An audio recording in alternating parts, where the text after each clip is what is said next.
Good morning, dear students. So, in this video, we are going to revise the topic integration. So, here I am solving all the questions of NCERT.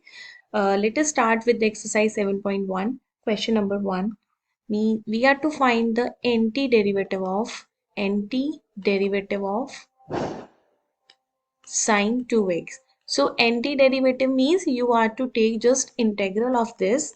So integral of sine 2x is minus cos 2x upon 2. You know why we are getting 2 here? Actually, it is the derivative of 2x. Means angle is your angle is 2x. Your angle is 2x. So always in the integration you are to divide with the derivative. So the integration of sine 2x is minus cos 2x upon 2 plus c. Second question, antiderivative of cos 3x means we are to take the integration of cos 3x. So integration of cos 3x is sine 3x upon derivative of 3x. 3x का derivative 3 plus c. Question number 3, integration of e raised to power 2x. Integration of e raise to power x is always e raise to power x, लेकिन यहाँ पर हमारे पास जो angle है that is 2x. सो integration of e raise to power 2x is e raise to power 2x upon derivative of 2x that is 2 plus c. Let us solve question number 4.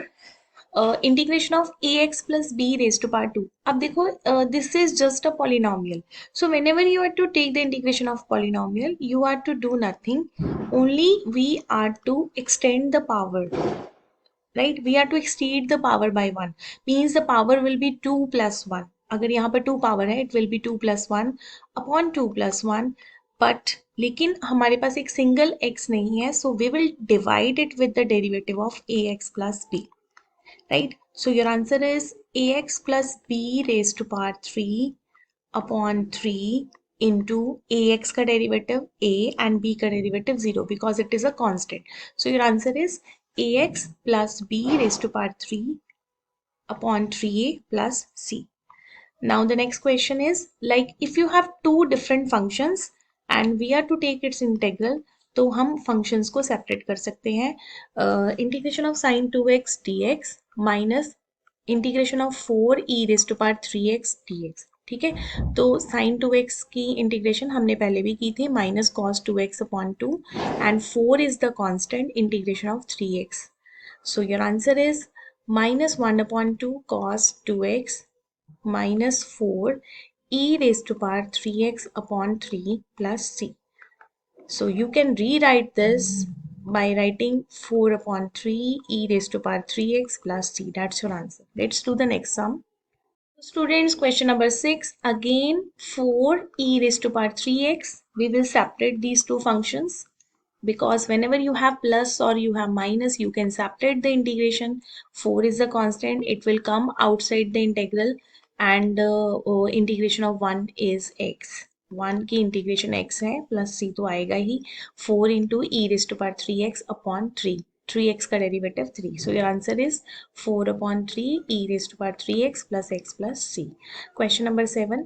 तो यहाँ पर जो क्वेश्चन नंबर 7 है, यहाँ पर students हमारे पास कोई ऑप्शन नहीं है सबसे पहले, क्योंकि हमारे पास ऐसे कोई फॉर्मूलाज नहीं है फॉर द मल्टीप्लिकेशन. तो यहाँ पर दो डिफरेंट फंक्शंस मल्टीप्लाई हो रहे हैं, तो हमें पहले इनको सिंपली मल्टीप्लाई करना पड़ेगा. तो after the multiplication we are getting x square minus 1. So integration of x square is x cube upon 3 and integration of 1 is x. ठीक है, सिंपल क्वेश्चन है. डायरेक्ट फॉर्मूलाज हम लगा रहे हैं. फॉर्मूलाज हमने ऑलरेडी क्लास में डिस्कस किए हुए हैं. ए एक्स स्क्वायर, अब देखो a इज अ कांस्टेंट. अब आप चाहे इनको सेपरेट कर दो like this, integration of this plus bx plus c. तो a is a constant x square, b is a constant x, and c is a constant, you will get the 1. So ax cube upon 3 plus bx square upon 2 plus cx plus, अब मैं यहाँ पर c नहीं लिखूंगी because c variable already हम use कर रहे हैं, तो इट विल बी d. ठीक है, तो क्योंकि वो जस्ट एक कांस्टेंट है तो आप वहां पर कुछ भी यूज कर सकते हो। Now let us have question number 9। Question number 9, देखिए अगेन 2x² प्लस सी एक्स, तो हम अब थोड़ा डायरेक्ट करेंगे, स्पीड से करेंगे। तो 2x² की इंटीग्रेशन 2 कांस्टेंट है as it is 2x³ upon 3, और e raise to power x की integration e raise to power x ही है। क्वेश्चन नंबर 10, 10 में देखिए कि हमारे पास ये अगेन पावर आ गई है पॉलिनोमियल की, तो पहले तो हमें इस पावर को एक्सपैंड करना पड़ेगा, ठीक है। a² plus b² minus 2ab, like this. And root का स्क्वायर आपको पता है कैंसिल हो जाएगा, x प्लस 1/x, तो ये तो कैंसिल ही हो गया, 2। अब x की इंटीग्रेशन है x² अपॉन 2, पावर इंक्रीज हो जाएगी। 1/x की इंटीग्रेशन होती है log x, और 2 की इंटीग्रेशन क्या होगी 2x, ठीक है, क्योंकि 2 कांस्टेंट है ना, 2 एज इट इज, और 1 की इंटीग्रेशन x।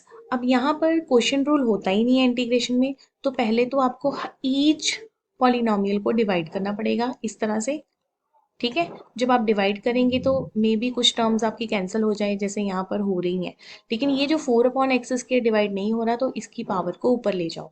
अब x की इंटीग्रेशन x²/2, 5 की इंटीग्रेशन 5x, और 4 एज इट इज। और यहाँ पर अगेन हम पावर रूल लगाएंगे, -2 + 1 -2 + 1 plus c, right? So answer is x²/2 plus 5x minus 4x⁻⁻1 plus c। थोड़ा और एक तरह से आप दोबारा से लिख सकते हैं इसको, माइनस माइनस कैंसिल हो जाएगा, plus 4/x, x⁻⁻1 is 4/x, right. तो इसी तरह क्वेश्चन नंबर है 12th। Question number 12, x³ plus 3x plus 4/√x। तो यहाँ पर अब रूट आ गया है, लेकिन करना हमने बिल्कुल वैसे ही है, x³ अपॉन√x, 3x/√x, 4/√x into dx, ठीक है। तो अब इसको देखते हैं आगे कैसे करेंगे हम। ये देखिए x³ अपॉन x⁻1/2, 3x/(x⁻1/2), और ये हो जाएगा 4/(x⁻1/2)। अब ये जो पावर्स हैं, बेस सेम है, डिवीजन का साइन है, powers will be subtracted like this, ठीक है। और इधर आ जाएगा 1 - 1/2, और यहाँ पर तो कांस्टेंट ही था तो माइनस हो जाएगा। तो ओवरऑल जो आपकी जो पावर्स बन रही हैं, that will be after taking LCM 6 - 1 means 5/2, इधर आ जाएगा, 1 में से हाफ माइनस किया तो हाफ ही होता है, and 4 - 1/2 into dx। So integration will be x⁻5/2 + 1 upon 5/2 + 1, 3 as it is, x⁻1/2 + 1 1/2 + 1, 4 as it is, x⁻−1/2 + 1 -1/2 + 1। और अगर आप इसको फर्दर सॉल्व करेंगे, you will get x⁻7/2 7/2, x⁻3/2 3/2, 4 into x⁻1/2 1/2 plus c, ठीक है। और इसको फर्दर सॉल्व करना है, क्योंकि डिनोमिनेटर 7/2 है, तो it will be 2/7, x⁻7/2, it will be 3/2 का हो जाएगा 2/3, x⁻3/2, एंड 1/2 का 2/1, x⁻1/2 plus c। So this is your final answer. जहां तक आप सॉल्व कर सकते हैं वहां तक आप सॉल्व करेंगे, अगर आपको नहीं टफ लग रहा है तो you can leave it, right. तो यहाँ पे भी कहीं पे भी आप छोड़ सकते हैं। तो ये आपका क्वेश्चन नंबर था, it was 12th question. Now let us do 13th question. Question number 13 देखिए, यहाँ पर अब डायरेक्ट तो डिवाइड नहीं कर सकते ना हम, क्योंकि नीचे भी एक इटसेल्फ एक पॉलिनोमियल है, x-1 है, अकेला x होता तो हम कर सकते थे, लेकिन मुझे दिख रहा है कि जो न्यूमरेटर है उसमें हमारे पास x कॉमन है, और इधर आपके पास 1 कॉमन है। तो जैसे हम वही 9 10th में जिस तरह से हम फैक्टर्स बनाते थे, तो हम वैसे फैक्टर बनाएंगे। सो x-1 x² + 1 upon x-1 into dx, so it will be cancelled out, x² + 1 into dx. So your answer is x³ upon 3 plus x plus c. और जो आपका नेक्स्ट क्वेश्चन है तो वहां पे तो हम सिंपली मल्टीप्लाई ही करेंगे, 1 को रूट एक्स से और x को रूट एक्स से, तो ये आ जाएगा root x minus x root x. ठीक है, तो जैसे हमने पहले क्वेश्चन किया था, रूट एक्स को हम लिखेंगे 1/2 और इधर x की पावर 1, x की पावर 1/2 इंटू डी एक्स, तो it becomes x raise to power 1/2। यहाँ पर जो आपकी पावर है वो हो जाएगी 1 plus 1/2। So x raised to power 1/2 minus x raised to power 3/2. Now you can take its integral, x raised to power 1/2 plus 1, 1/2 plus 1. X raised to power 3/2 plus 1, 3/2 plus 1. In this way you can take the integral. थोड़ा और आप इसको ठीक कर सकते हो, ये बन जाएगा x raised to power 3/2, 3/2, x raised to power 5/2, 5/2। तो ये हो जाएगा final answer 2/3 x raise to power 3/2, 2/5 x raise to power 5/2 plus c. That's your answer, right. Let us do next sum. तो देखिए क्वेश्चन नंबर 15 अगेन वैसे ही है, हमें पहले रूट को मल्टीप्लाई करना पड़ेगा। 3 into x square root x plus 2x into root x plus 3 root x. ठीक है, तो जैसे हमने पहले किया था 3x² into x raise to power 1/2। तो ये देखिए मैंने कुछ भी नहीं किया है, जस्ट पावर्स को एडजस्ट किया है। You can pause the video and you can take a look on it. तो पावर अब जब आपकी इंटेग्रल ऑलमोस्ट रेडी है तो आप ले सकते हो integral. 3/2 plus 1, 3/2 plus 1 and 3 into x raise to power 1/2 plus 1, 1/2 plus 1 plus सी। तो ये आपका आ जाएगा 7/2, 7/2 इधर आ जाएगा 2/7। ठीक है, तो यहाँ पर आएगा x की पावर 5/2 और इधर आ जाएगा 2/5। मैं थोड़ा डायरेक्ट कर रही हूँ क्योंकि हमने बहुत सारी सम कर ली हैं। 3/2, 2/3। ठीक है, अब जो जो चीज़ें आपकी कैंसिल हो रही हैं तो आप कर सकते हो, अदरवाइज मल्टीप्लाई करके you can give your answer. Question number 16 में आप डायरेक्ट इंटेग्रल ले सकते हैं क्योंकि आपको दिख ही रहा है कि इसमें कुछ करने वाला है नहीं, तो इसका इंटेग्रल आ जाएगा 2x² cos x का इंटेग्रल sin x और e raise to power x plus सी। So x² minus 3 sin x plus e raise to power x plus सी। सिमिलरली नेक्स्ट क्वेश्चन भी ऐसे ही है, आप इसको चाहे सेपरेट करना चाहते हो तो सेपरेट कर लो इस तरीके से, वैसे तो डायरेक्ट ही सीखो लेना। ठीक है, और यहाँ पर 5 आ जाएगा x की power 1/2 dx। So it is 2x³ 3 minus sine का इंटेग्रल माइनस कॉस और इधर आ जाएगा 1/2 प्लस 1 मीन्स 3/2 एंड 2/3। तो आप मल्टीप्लाई करके फाइनल आंसर दे सकते हैं।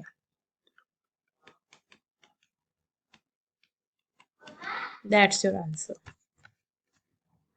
नेक्स्ट क्वेश्चन है second x plus tan x। Again पहले हम मल्टीप्लाई करेंगे second x tan x। Second x की इंटीग्रेशन tan x, जैसे tan का डेरिवेटिव होता है सेकेंड स्क्वायर, और सेकेंड एक्स tan x की integration second x plus c. That's your answer. 19th question देखो, second square upon cosecant square. तो second square को मैंने लिख लिया 1/cos स्क्वायर, कोसेकेंड को 1/sin स्क्वायर। अब ये उल्टा पुल्टा जैसे हम करते हैं, मतलब डिनोमिनेटर को मल्टीप्लाई करेंगे तो ऊपर चला जाएगा sine square upon cos square, तो ये बन जाएगा tan स्क्वायर। tan स्क्वायर की इंटीग्रेशन नहीं होती, लेकिन हमने क्लास 10th में फॉर्मूला किया था कि सेकेंड स्क्वायर जो होता है वो होता है 1 प्लस tan स्क्वायर की। तो tan स्क्वायर का फॉर्मूला क्या होगा, सेकेंड स्क्वायर माइनस 1। अब सेकेंड स्क्वायर की इंटीग्रेशन tan x और 1 की इंटीग्रेशन x प्लस सी। तो जो आइडेंटिटी है वो आपको ये याद करनी है कि second square equals to 1 plus tan square. Next question है 2 minus 3 sine x upon cos square x. Again पहले आप डिवाइड हो रहा है तो उसको डिवाइड करोगे सिंपली सेपरेट करके इस तरह से।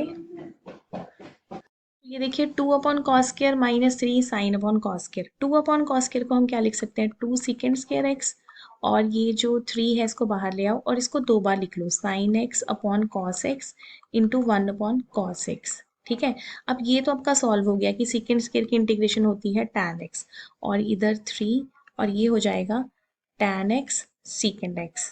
It becomes tan x second x, और tan x सेकेंड x की इंटीग्रेशन वही चीज है ना, second x tan x, that is second x plus सी। तो ये आपका 20th क्वेश्चन था, राइट।